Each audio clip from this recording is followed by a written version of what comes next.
friend and brother, John Thomas, to all of the staff and volunteers at the Christian Recorder, but also to the AME Church.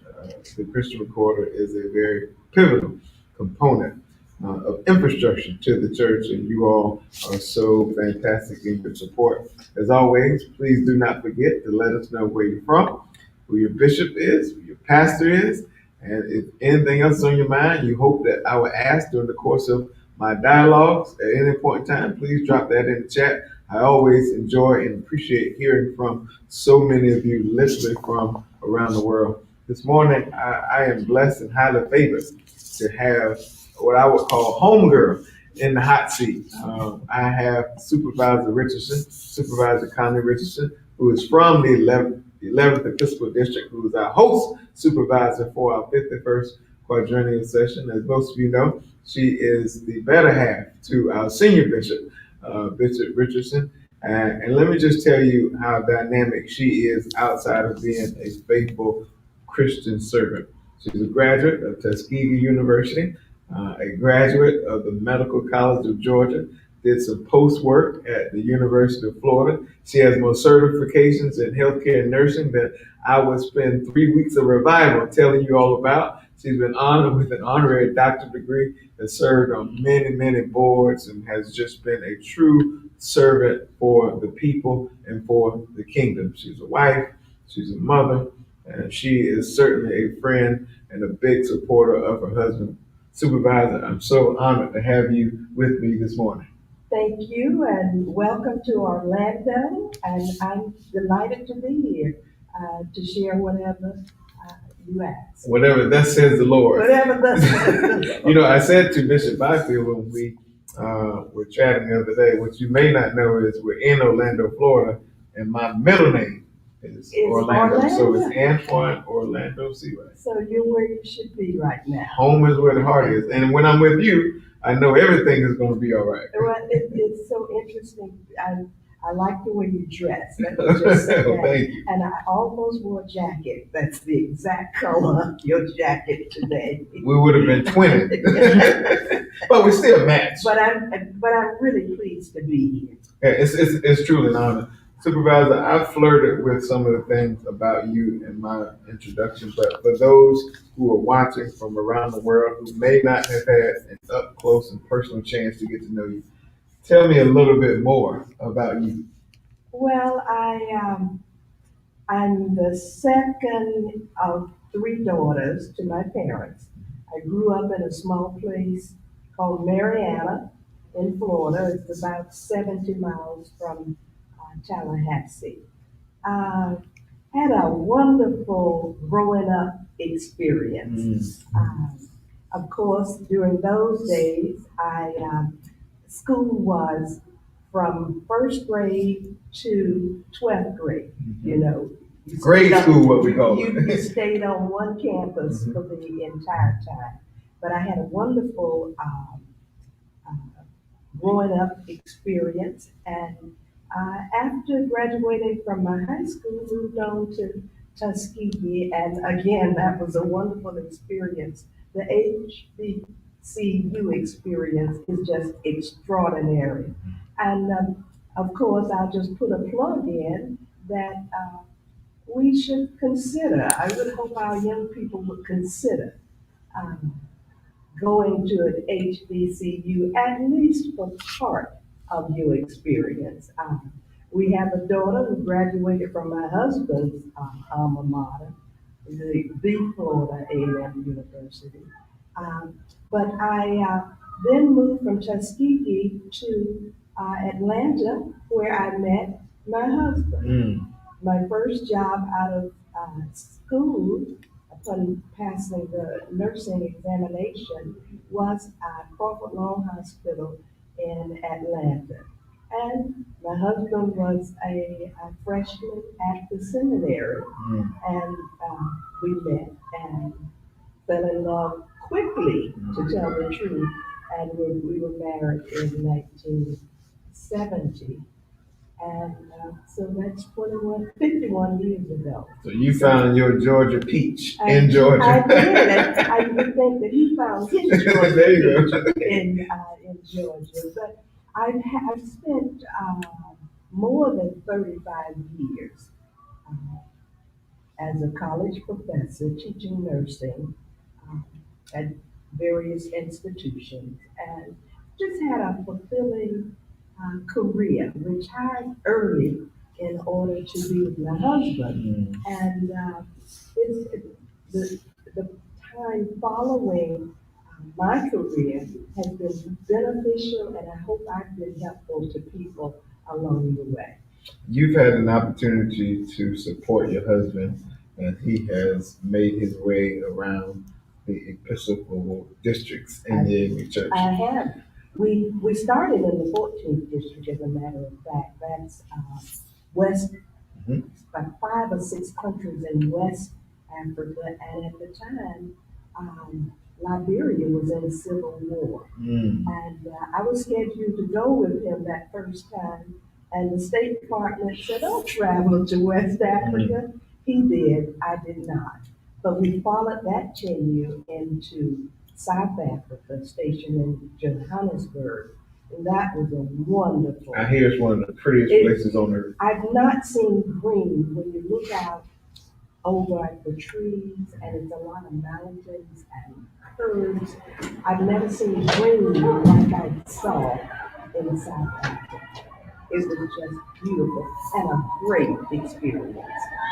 So, what would you say you have learned the most from your time being a supervisor and watching your husband ascend to being the senior bishop of the African Methodist Episcopal Church? That's an interesting question, but the first thing that comes to mind is that people are the same everywhere. We've served in the Republic of South Africa, the northern part. We got to know a lot of people. The people in the 14. We went to the second district, stationed in, headquartered in Washington, D.C., and the people are the same. We're here in Florida, the people are the same. So I think that I probably knew that, but it just came to bear as we moved around. That people are the same. They have the same questions, they have the same concerns, the same problems. You just move from one place to the next, and it's all about the same. What would you say has been the biggest challenge you've been able to witness since you've been around the merry-go-round a few times? That would require some more reflection. When we were in South Africa, the challenge was moving from one place to another. I mean, long distances. I remember the first annual conference we went to in South Africa was on the Indian Ocean side of West Africa. And it was a long way from Johannesburg, and they do kilometers and that, so I don't remember the mileage actually, but it was a long way. So travel is of concern in some of the districts. When we were in the second district, you moved from Maryland to Virginia, North Carolina, and so travel was of concern. It's the Black church has always played a critical role in helping shaping what the future of the world looks like. You've been able to see that firsthand. Talk about that experience from being a woman, because there was a time period in which women in the ministry are playing a key and leadership role. You've had a chance to see the church and see the world evolve to embrace women playing leadership roles. And I hope I've been an encourager in that sense. Yes, you're right. And during the time I was coming along, there were very few female ministers. But one of the things that my husband has done, and that we don't get to say much out in public. Yes, but we do a lot of talking at home. That's right. Yes. So table talk. Pillow talk. Pillow talk. Yes. So I have always encouraged and was just so delighted. Uh, please, when Bishop McKenzie was elevated to the episcopacy, and breaking that glass ceiling, she opened it up for a lot of, even in other denominations. But as a woman, I'm always proud when a woman advances. And even as I taught, my students considered me encouraging. When they would come with their heads down, you can do this. And I have witnessed, I think in the 11th district, half of our pastors are female. And so I'm just so pleased that women are catching up and have caught up. Sure. Let's talk about the 11th district. We are in the 11th district. You are the host, supervisor. For those who may not know or understand what the 11th district is all about, give us the Vacation Bible School version of the 11th district. The 11th district is a wonderful district. We've had the pleasure of serving some wonderful districts. There are over 400 churches in the 11th district. And of course, the 11th district includes the Commonwealth of the Bahamas. So I would love to go, by the way. And you will be so happy when you get there. The water is so beautiful, all of that. And so the 11th district is a large district. I call it a complex district. We go from Pensacola all the way down to Key West and then over to the Bahamas. So you have a lot of territories, and there are almost cultures within that geography, if that makes sense. There's always communities within communities. That's correct. And constituencies within constituencies. You said it perfectly for me. You articulated that so well. We have in the 11th district what is called the Enterprise Center, which has an operation that includes housing for senior citizens, that sort of thing. So my husband serves as chair on that board, and we have two different facilities, and we also have Edward Waters now University. Yeah, big deal. It is a big deal, and the president there now is just a workhorse. I don't know if you've interviewed him already. I have not, but I understand that the president's been interviewed by the recorder. He's a dynamic individual, and it's just pushing that whole piece. But again, that's part of what my husband serves on that board and chairs the board. And it's a complex, I think, a complex district because there are just many operations going on at the same time. We are housed in what they call the Enterprise Center. We rent out business space, just a nice environment. When I interviewed your husband a few weeks ago, I asked him about challenges he sees for the church. My grandma used to say, where you sit determines what you see. You sit in a different seat than the senior. Talk about what you see as a potential landmine or challenge for the church, for the AME Church in particular, as we move forward. Well, having come through the pandemic, you sit around and you think and you have time to reflect. I think church is going to be a little bit different going forward. I'm more of the people may not believe this, I'm more of an introvert. And so that's been kind of a challenge as well. But I was able, during the heart of the pandemic, to go to church wherever I wanted to go. Click a button. Click a button and you are in Either click and stick or click and move. yeah, and you do. If I'm honest, and I am, and that's what I would do. I can tell you what, Supervisor, I felt like there's nothing like rolling over and worshiping.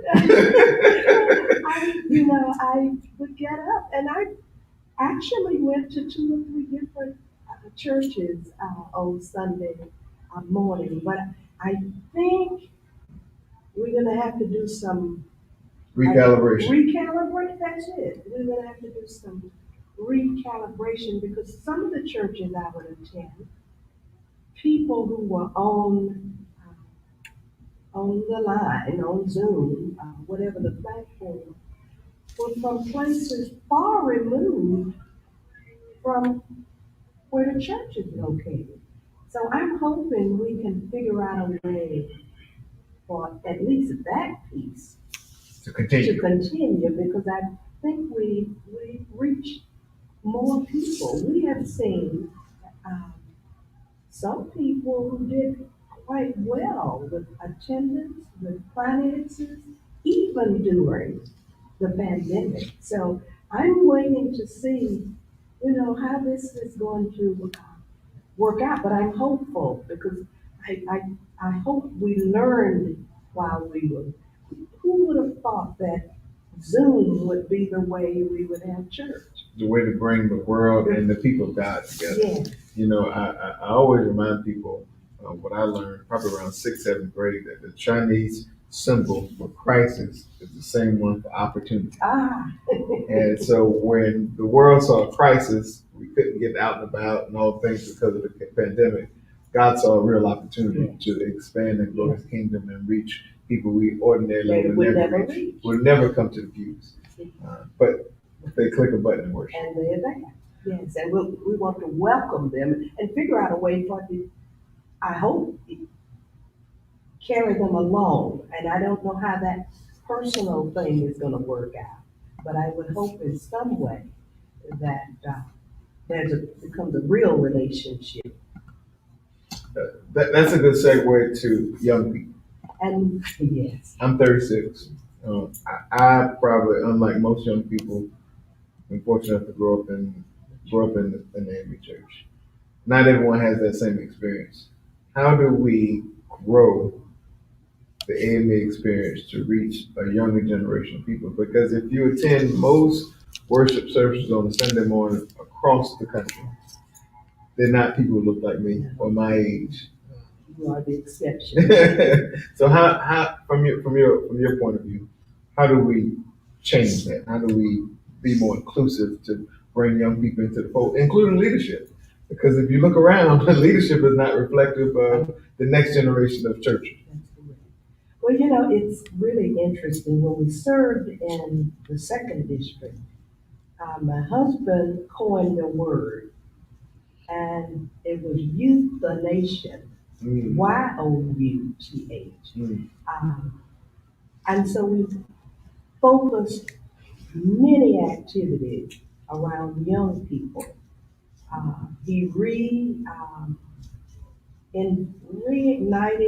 the Christian Education Congress in the 2nd district, where we had a scholastic component to it. So it was not just church, it was some scholastic activities that were taking place. But we've tried to encourage, and again, I'm using that word encourage.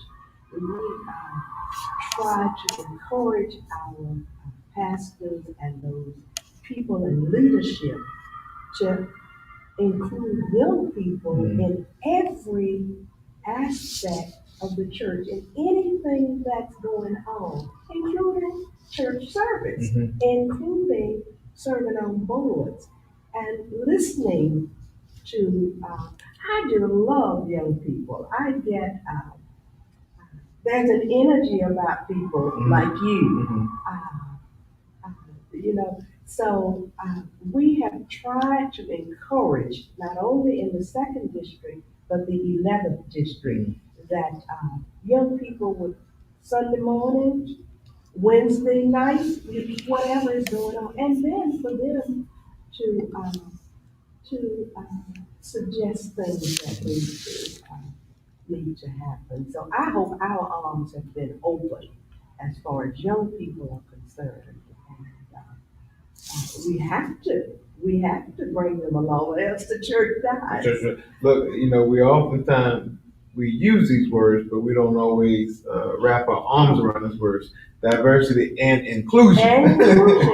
Sometimes we think diversity is just limited to race, but it's gender, it's age, it's experiences, and then the inclusion part, because you can have diversity, but if you don't bring along the inclusion part, the D doesn't mean anything without the I. Yes, and so I've watched some of the young people over the years who moved They ascended. Yes, Mm-hmm. I remember Chanel Ivy. She's who would have thought we would have a young lady like that as the treasurer of the Women's Missionary Society? Big deal. But I remember I was her supervisor in the 2nd District, and she just came along.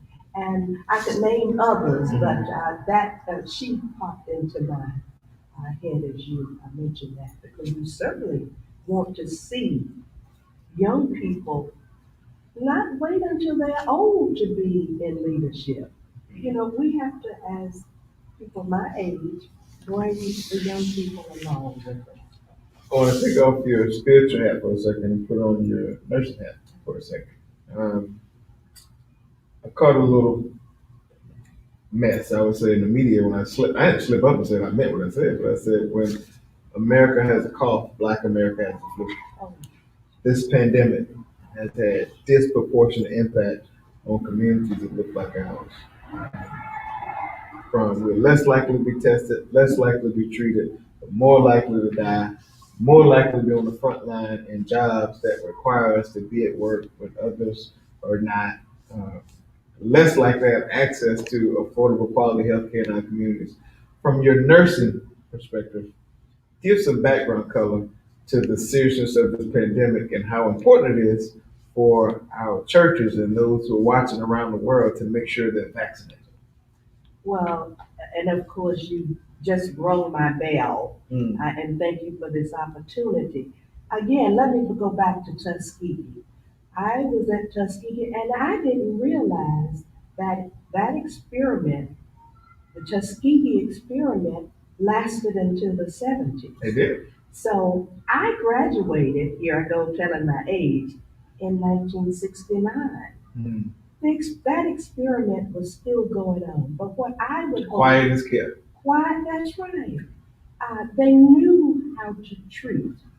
They just withheld the treatment. So that I want to contrast with what's going on now. It's not that anything is being withheld from us. So we can't use the Tuskegee model to say why we can't get vaccinated. The world has evolved. It has evolved. And so I have worked in intensive care units. I've never had, thank God, an endotracheal tube attached to a ventilator.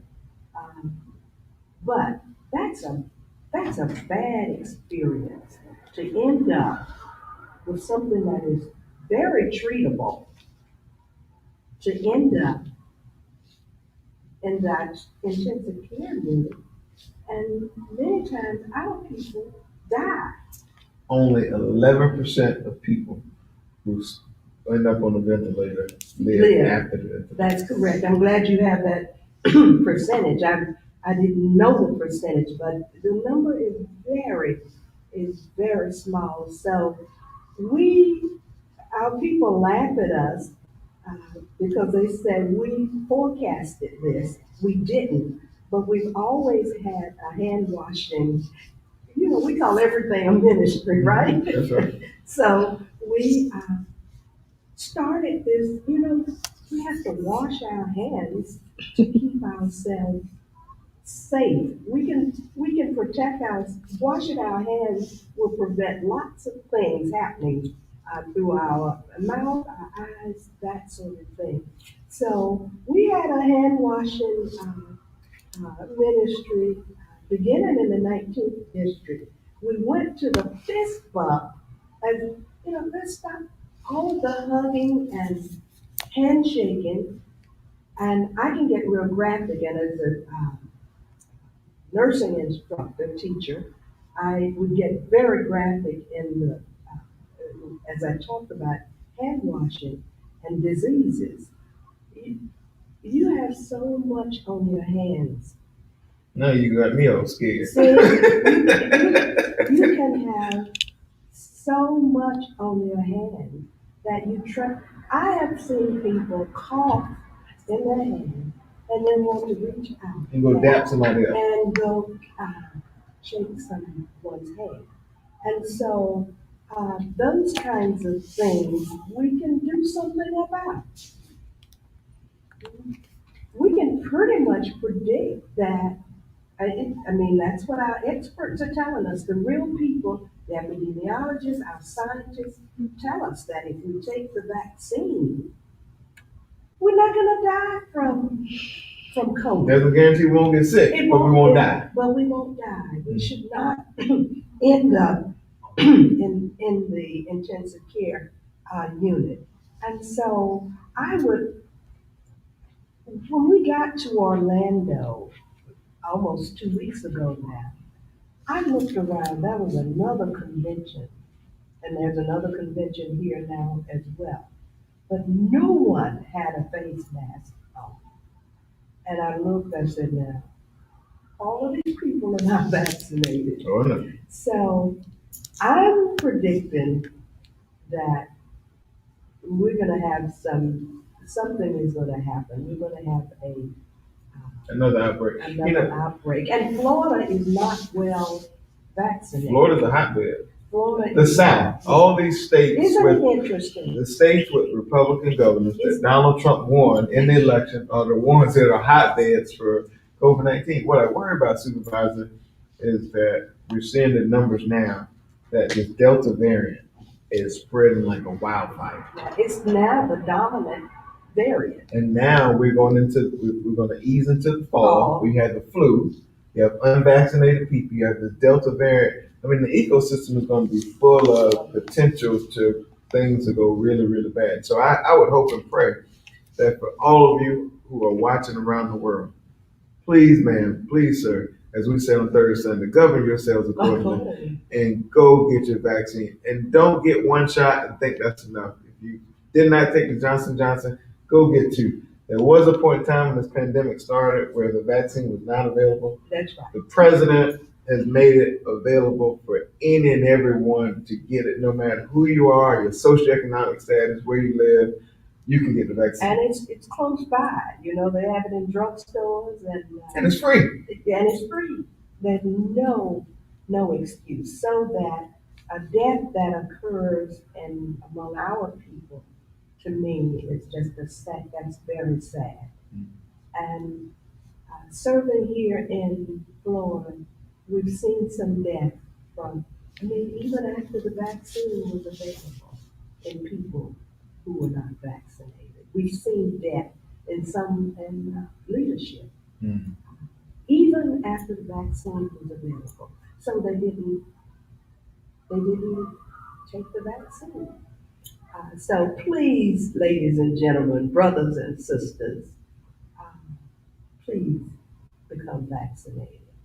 Yesterday, the president greeted the conference by way of video. How did that make you feel hearing him acknowledge your husband as the senior bishop of the church? What did he say? It was wonderful. And let me just say how proud I am of my husband. He's really quite an unusual kind of person, not just as a bishop, but he has he has a way of setting the right tone. He'll sit and talk with you for as long as you want to talk. Oh yeah, we talked for a while. Yeah, here doing one of these. He will do that by phone, in person. So I'm just really proud of him, and You can't become senior bishop by vote. You know, they often say that a senior bishop, God makes a senior bishop. And he was thrust into that role during the untimely death of Bishop McKinley Young, who was a friend of ours. So he didn't walk in feeling great about doing that because it meant that our friend had passed. But he would have become the senior bishop At some point. at this general conference. But he has committed. People would have no idea, and maybe I shouldn't even say it, but he spends long hours working on behalf of the people, either in sermon preparation, on social justice issues, um, anything that involves people, he's concerned about. I'll ask you two more questions and then I'll let you go. You brought up social justice. How important do you think it is for the AME Church to continue its work outside the four walls of a worship service in terms of being engaged and being involved in what's going on around us? Well, you know, my husband believes in coalition building, so he's always, you know, who can we work with in order to do that? And I think, you know, things are just really crazy right now with the vote being under attack. That's right. And as I was dressing this morning, I was listening to what's going on in Texas. It's already happened in Georgia, where some of these very restrictive voting measures. I mean, It's pure suppression. it's suppression. It's suppression. So what's wrong with offering someone water in a voting line? And we know the voting line is there because they don't have enough equipment where the people are going to vote. And so we know that it's going to take a long time for them to vote. It means we just hope you don't stay in line and that you get out and you don't vote. And I'm just really concerned. You know what's so about that. interesting about that, and I'm not being judgmental, but these people who are implementing these type of suppression laws and suffocation laws are the one who deem themselves believers and Christians.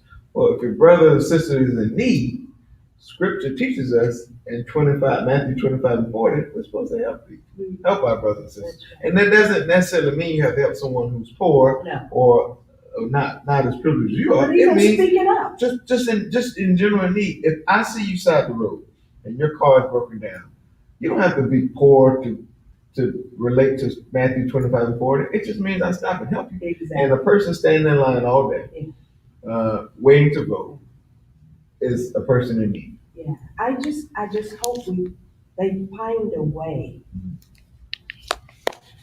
Because black and brown and people of color made some things happen in 2020. We've always done it. And That's our history. That's our history. So I'm just deeply concerned, and it just seems that we're in a place that we've not been, at least during my lifetime, where the vote is big. But my husband always say that the vote means something. Mm-hmm. So if you don't get to vote, we've lost something.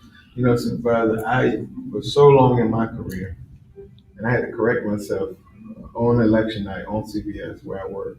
For so long, I said people died for my right to vote. But you know what? I edited that on air that night, and I thought about it. I said people were killed. Oh, that's right. That's right. They didn't die. They were killed. They were literally killed That's so right. we can have the right. That's right. We cannot take that for granted. And if our vote did not mean anything, people would not be working so It's hard hard to keep take them it away. from voting. Take it away. You don't try to fix something that's not a problem. Exactly. My final question to you: when your time is done, you mentioned you retired from nursing. I'm sure you can have a lot to talk about of what you accomplished and what history will say about your time there. But when your time is done as supervisor, what do you hope the pages of history of AME Church will read about Supervisor Richardson. Oh, that's interesting, and I'm not sure I've really thought about that. But, again, I think that I have been an encourager along the way. Um, I've been very supportive of my husband, as he was when I was, When you doing your thing. when I was doing my thing. And I'm so grateful that I had my own thing that I could do, Yeah.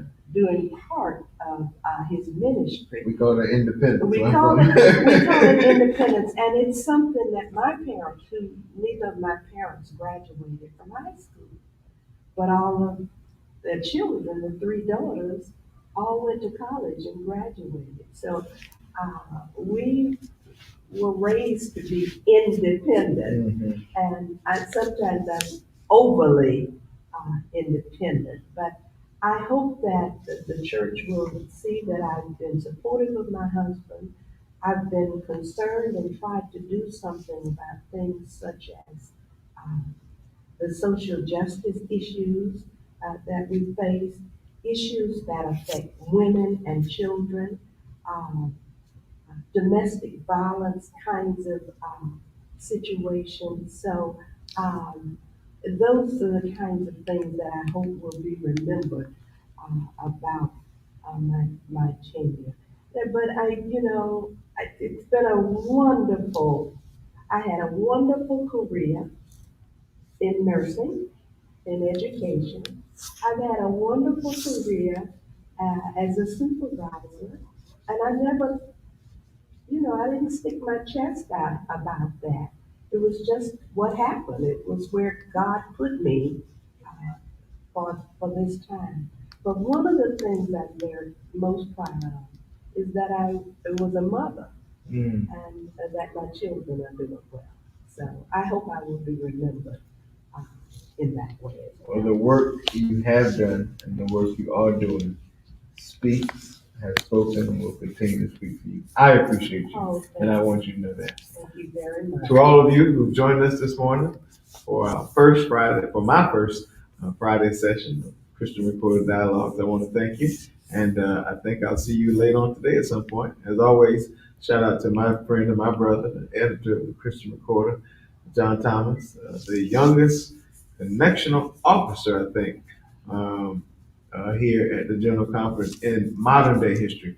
I understand in the 1800s there may have been someone younger than him to have played that role, but we're so proud of John, and I'm so grateful for his friendship and for him allowing me to have some of these conversations that we have, because they give all of us a chance to get to know people in a different way. We'll see you soon.